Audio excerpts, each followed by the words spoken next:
Hello po, good evening sa lahat. I'm just making this video for awareness lang po sana sa mga taong possible po na ma-scam po ng mga scammer na yan. So, meron lang po akong ikukwento na nangyari sa akin kahapon. While I was cleaning the house, si Papa, yung tatay ko po, ay nanonood ng live video ni Manny Pacquiao.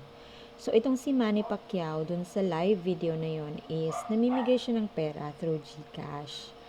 Meron siyang kasamang lalaki dun sa video na nagsasalita, which is hindi naman laging nakikita sa video. Yung mukha lang talaga ni Pacquiao, yung nasa harapan ng cellphone, na nakikita ng lahat, na kumakain din siya, parang nagla-lunch yata siya during that time.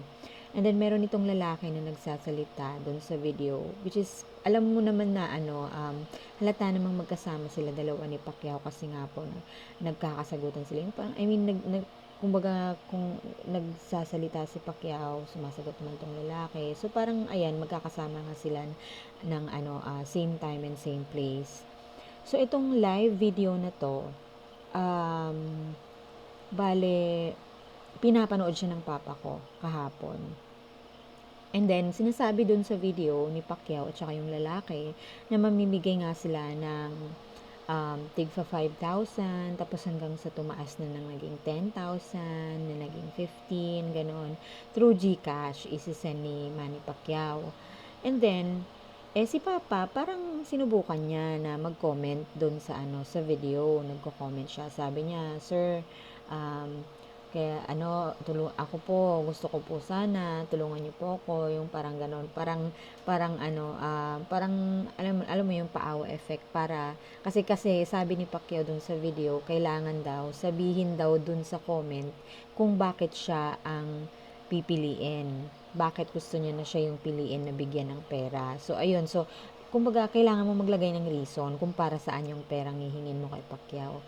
So si Papa nilagay niya dun sa comment na, "Sir, pahingi naman po pambili lang ng uniform ng anak ko na mag-aaral." Ayun. So parang after yata daw ng pang-apat o pang-limang comment ni Papa, meron nang tumawag sa kanya na number lang ha, cellphone number lang.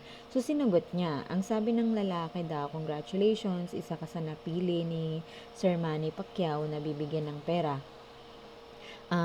Kailangan lang po natin ng GCash number kung saan isesend yung pera sa inyo." Ganon. So, ito si Papa naman, parang hindi siya masyadong knowledgeable about GCash numbers, ganon. Sinabi niya dun sa lalaki na, "Wala po akong GCash, sir."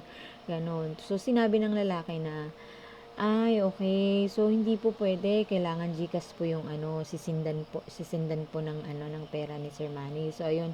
"Sige po, sir, hindi po pwede." So, ayun, nagbabay na yung lalaki, wala na.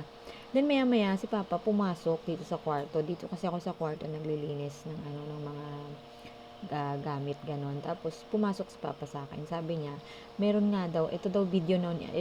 Tinanong niya ako. Sabi niya, "Paano ba yung GCash na yan?" Sabi ni Papa. Sabi ko, "Bakit?" Sabi niya, "Meron ba daw ako GCash?" Sabi ko, "Oo, meron." Sabi ko, "Bakit? Para saan?" Sabi niya, meron kasing itong video, pinakita niya sa akin yung video ni Manny Pacquiao na nagla-live ha. Live as in may kita mong live talaga kasi merong nakalagay sa may upper left na live, ganon. Tapos merong ilang viewers, 'di ba? Meron doon ganon yung kapag ka naka-live makikita mo kung ilan yung viewers. So alam mong live 'yan.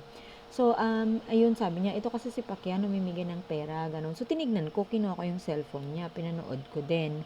Tama nga, nagla-live nga si Pacquiao. Tapos sinabi ni Papa sa akin, kasi daw nag-comment daw siya ng ilang beses. Tapos yun daw may lalaking tumawag sa kanya para, yun nga, hingan siya ng GCash number para isend daw yung pera. So, parang ako din, ay, totoo ba yan? Sabi ko, syempre ako, unang approach pa lang ni Papa, nadala din ako. Kasi nga may live nga talaga. Nandyan nga talaga si Pacquiao. So ayun, clarify ko kay Papa. Tiningnan ko, sabi ko kay Papa, "Ano ba yung sinabi mo? Ano ba yung sinabi ng lalaki nung tumawag siya?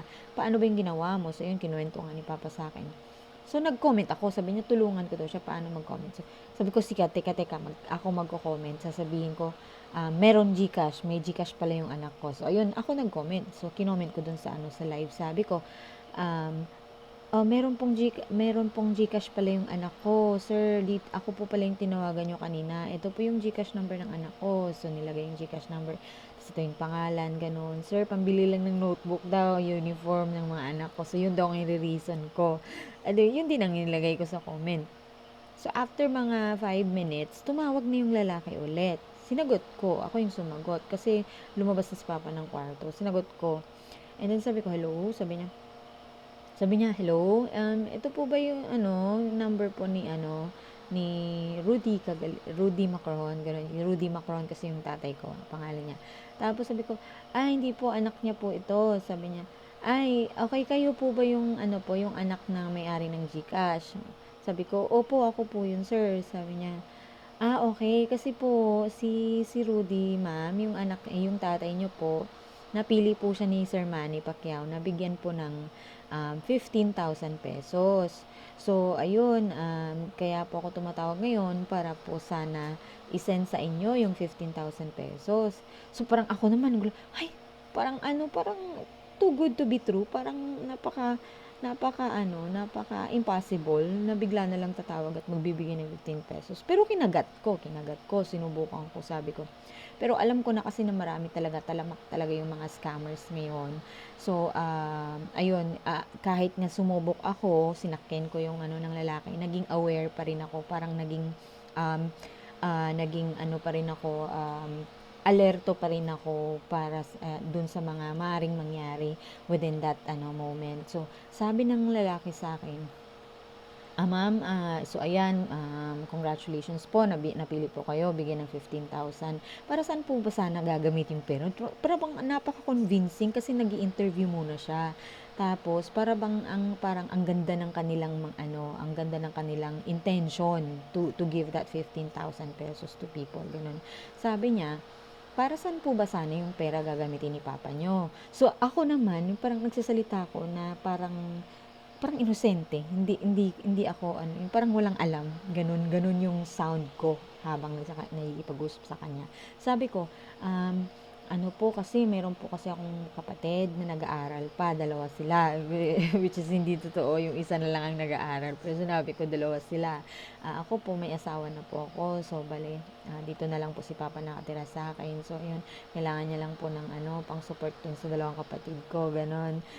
Nag-aaral pa kasi. Sabi niya, okay. Sige po ma'am, bibigyan po kayo ni Sir Manny ng 15,000 pesos at pakisabi po kay tatay niyo po na gamitin po sa mabuti yung pera ha. Wag po Yun, so parang na-convince ako ng kaunti nung time na yun. Sabi ko, di maganda pala yung yung parang intention nila to give that money. Sabi ko, opo, gumagano'n-gano'n ako, kunyaring inosente. Sabi niya, okay ma'am, so ganito po yung gagawin natin. Verify po natin na yung 15,000 po is mapupunta talaga kay tatay nyo, dun sa GCash number na binigay nyo. Ano nga po ulit yung GCash number nyo? Sabi ko, yun, sinabi ko, 0916, sinabi yung number. Sabi niya, okay, kayo po ba yung may-ari? Opo, ano pong pangalan? Ayesa Kagalitan, sinabi kong ganun. Tapos, yung GCash ko, that time, I am aware na merong laman. And it was around 250 something. Yun yung laman ng GCash ko. Tapos, sabi niya sa akin, sige ma'am, ganito po, magsisend po ako ng code sa inyo ha, just to verify na kayo po talaga yung may-ari ng GCash. At ito pong code na to ay galing po ito sa BPI. Kailangan nyo po itong ibigay sa akin, sabi niya. Kailangan nyo po itong ibigay sa akin, sabi niya, para ma-forward ko sa BPI. Kasi BPI po yung bangko ni Sir Manny Pacquiao. So, sila po yung magfo-forward ng pera sa GCash nyo. Sabi ko, sige. So, parang minaamoy na ako. Code nga. Code? Bakit ko ibibigay sa'yo yung code? Ganun yung sa isip ko. Pero hindi ko, parang hindi ako nagpahalata na ko na siya. Parang minaamoy na akong something. Sabi niya, ayan ma'am, may sinend na po ako sa inyo. Tapos ayun, may pumasok nga.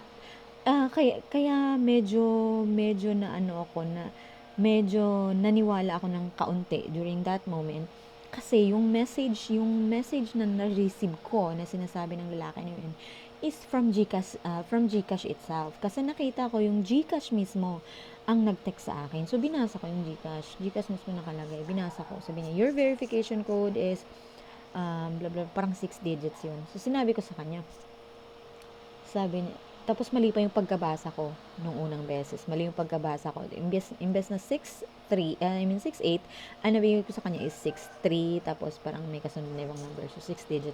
Ma'am, sabi niya, sigurado po kayo, mali po yung natanggap niyo, ma'am. Kasi hindi po nag-go through dito. Sabi ko, ay, sorry, mali po. Sabi niya, teka ma'am, magsasend ako ulit ma'am ha. Tapos sabihin niyo ulit sa akin kung ano yung code. So yun, nag-send siya ulit. Then may panibagong message na pumasok. Okay ma'am, yung pangalawang message po yung ibigay niyo sa akin, anong code po. So binigay ko sa kanya, 6 digits. Ayun, binigay ko sa kanya. Okay ma'am, thank you. So ngayon ma'am, ganitong gagawin natin. Mag-aantay tayo ng ilang minuto para daw ma-process na po ni BPI yung pera at ma-forward na sa inyo. Sige ma'am ha, saglit lang. Huwag niyo pong ibababa ang call ha. Yun ang sabi niya sa akin. Sabi ko, sige. Tapos ayun, maya-maya, sinabi niya na sa akin, ay ma'am, ito pala, may laman po ba yung GCash nyo? Ginagamit nyo po ba ito? Sabi ko, opo, ginagamit ko po. Sabi niya, pero may laman po ba? Sabi ko, wala po. Sabi niya, kaso ma'am, kailangan nyo ng 1,500. Sabi niya sa akin, kailangan nyo ng 1,500 na laman dun sa GCash nyo. Sabi niya, huwag kayong mag-alala, hindi nyo naman yan isesend sa kahit kanino. Sa account nyo lang ipapasok nyo. Kasi po, hindi magfo-forward ng perang 15,000 pesos yung BPI doon sa GCash number nyo kung walang laman. Sabi ko, pero hindi ako nag-contradict sa sinabi niya. Kasi gusto ko magpatuloy siya. Sabi ko, naisip ko, sabi ko, how come hindi magsisend yung BPI? Kahit nga zero balance yung GCash mo, may magtatransact na magfo-forward ng pera from other banks to GCash, talagang possible yan, di ba? So, bakit kailangan ng laman, ng funds yung GCash mo? Ikaw ang magre-receive, diba? So, ayun nga, ini-insist niya. Sabi niya, ma'am, hanapan niyo po ng paraan. Mag-i-stay po ako sa line. Huwag niyo po huwag niyo po i-off yung call. Hanapan niyo po ng paraan, ma'am. Mag-i-stay po ako dito. Para po ma-process natin tong 15,000 kasi sayang naman po, malaking tulong to sa inyo. Gumaganon-ganon siya. Sabi niya, ma'am, as soon as possible, marireceive niyo po kagad yung 15,000. Basta't may 1,500 na po yung account nyo. Ganon. Sabi ko, sige mama, mag-hold ako, sabi niya.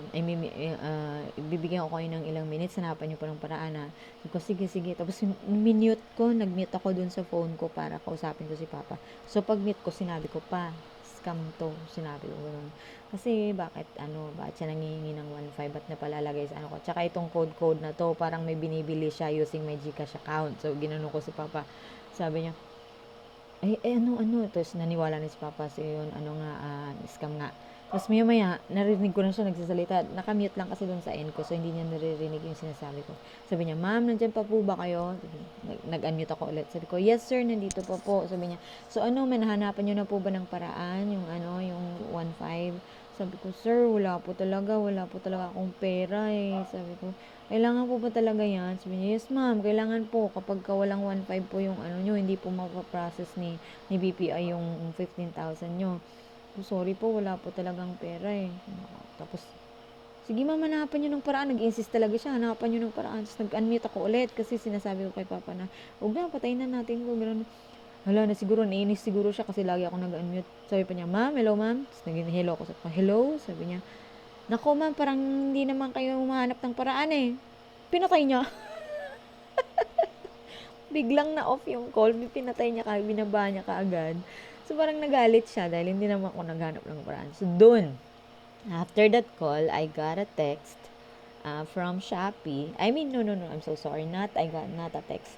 Ang ginawa ko, pumunta ako sa GCash ko. Tinignan ko, yung 250 something ko is 10 pesos something na lang. So, clearly, 'di ba makikita mo yung transactions dun sa sa GCash. Pag nagpunta ka ng transaction sa may ilalim, makikita mo kung ano yung mga perang pumasok at lumabas dun sa GCash mo. Binayad mo ba yan o nag-receive ka ba? Meron talaga doon transaction history.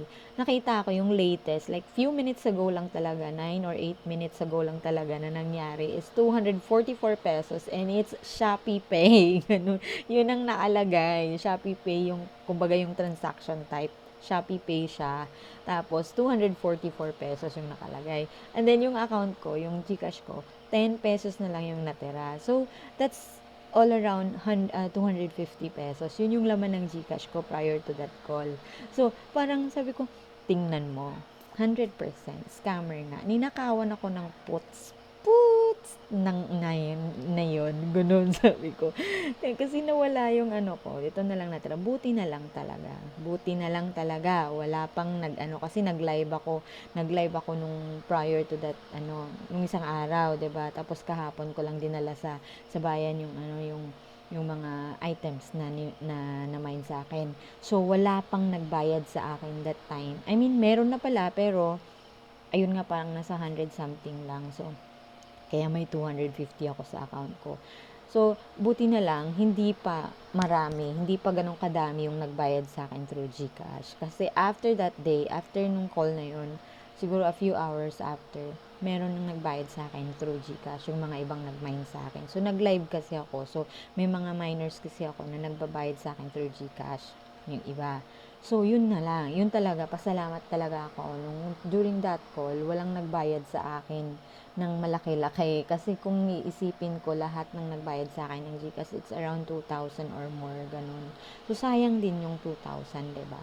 So, yun, pasalamat talaga ako na walang laman yung GCash ko na ganun kalaki. 250 lang at yun lang ang nakuha niya, 244. So, yun po, possible pong mangyari yon. And then, na-realize ko pala, sorry, nakamunti ko na makalimutan, na-realize, so mahaba na, pasensya na, this is a long call, para lang po ito sa inyo at para you know, just sharing you this experience para po maging aware din po kayo.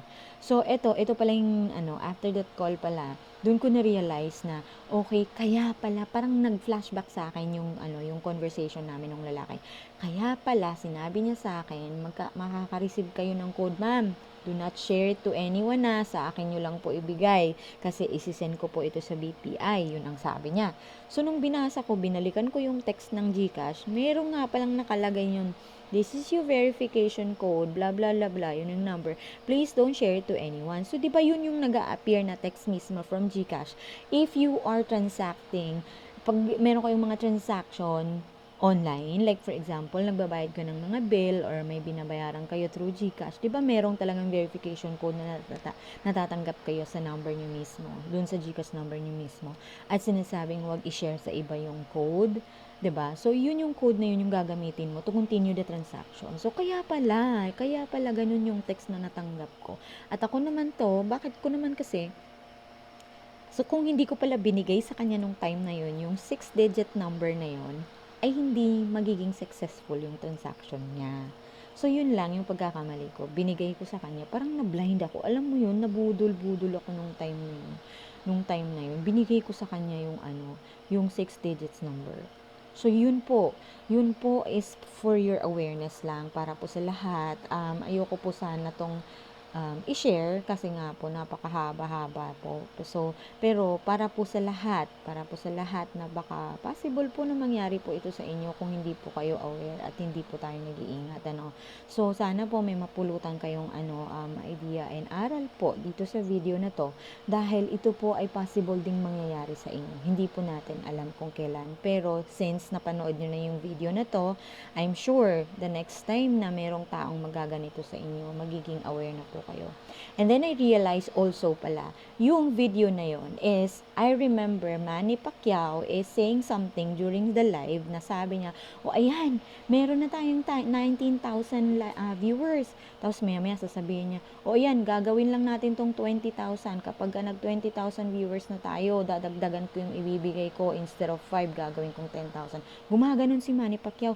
So sa isip ko, sabi ni Manny Pacquiao, 19,000, 20,000. Tapos minsan sinasabi niya pang 19,021. Ganun daw yung viewers. And then I realized, it's not the same as the number of viewers. Kung ano yung nakikita ko dun sa screen ni Papa, sa cellphone niya mismo. It's just around 20-something, ganun ang lumalabas. So, ang tingin ko, ang ginagawa ng tao na yon, ng scam na yon is, kunyari, ito yung cellphone, dyan nagla-live si Manny Pacquiao. Meron siyang other cellphone na nagla-live din siya, and then parang mini-mirror niya lang, kinukunan niya, nila-live niya yung live ni Pacquiao. Nagla-live siya doon sa phone niya, at yung nila-live niya is yung cellphone niya mismo, kung saan na nagla-live din si Manny Pacquiao. And it's I can say that it's because yung quality ng video niya is not that clear. Oo, hindi siya gano'n ka-clear, hindi yung parang ibang klase talaga, alam mo talaga na parang isang cellphone and then nagvi-video, I mean nagla-live, na nila-live niya yung isang screen, gano'n. Gano'n ang nangyayari during that time. And then, the fact na sinabi ni Manny Pacquiao na 19,000 something na yung viewers niya, tapos nakikita ko doon sa cellphone ni Papa na nasa 20 plus lang. So, ibig sabihin, hindi yun actual live ni Manny Pacquiao, yung kung saan nag-comment si Papa. Yun yung kung saan nag-comment si Papa, yun yung live ng scammer. At nila-live niya yung actual live ni Pacquiao from the other phone. 'Di ba? Sana po na-gets niyo yung ibig kong sabihin. So, ayun po. Kung meron po kayong mga tanong, you can comment down from this video. I'm willing to answer. Pero sana po ay may napulutan po kayong aral dito sa video na to. And I hope so na wala pong mai-scam ulit yung mga taong ito. Mga walang awa, parehas tayong Pinoy, pero napakadami nilang alam na kalokohan para manggancho ng kapwa nilang Pinoy. So, ayun lamang po. Maraming salamat sa panonood and have a good night.